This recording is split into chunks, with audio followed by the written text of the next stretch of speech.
চলুন আজ আপনাদের আমরা নিয়ে যাব মহাপ্রভু শ্রী চৈতন্যদেবের বিশ্রাম স্থল দেখাতে।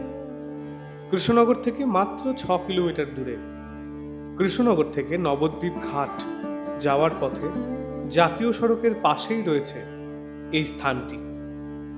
রাস্তার পাশেই রয়েছে এক বিশাল প্রাচীন বটগাছ, যার শাখা প্রশাখাগুলো বহুদূর বিস্তৃত। আর তার নিচেই রয়েছেন মহাদেব পঞ্চানন। 5 মাথা বিশিষ্ট এই মহাদেবকে অনেকে পশুপতিনাথ বলে থাকেন।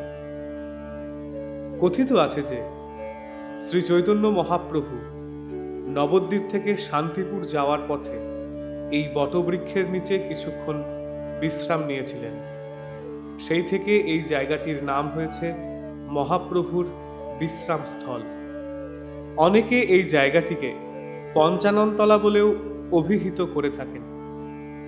এই বিশাল বটগাছটিকে ঘিরে গড়ে উঠেছে আরো 2টি মন্দির, শ্রীকৃষ্ণের মন্দির ও ত্রিনাথের মন্দির। এই মন্দিরে এসে মানুষ ঢিল বেঁধে তাদের মানত করে যান। শিবরাত্রিতে এই মন্দিরে বিশেষ পূজার আয়োজন করা হয়। এছাড়া প্রতিদিন এখানে শ্রীকৃষ্ণের মন্দিরে নিত্য পূজা হয় এবং ঠাকুরকে ভোগ দেওয়া হয়। ঐতিহাসিক এই জায়গাটিতে এলে কিছুক্ষণের জন্য অপার শান্তি পাওয়া যায়। আপনারা যে কোনো সময় আসতেই পারেন জায়গাটিকে দেখতে। জায়গাটির ঐতিহাসিক মাহাত্ম্য অনেক অনেক গুণ বেশি।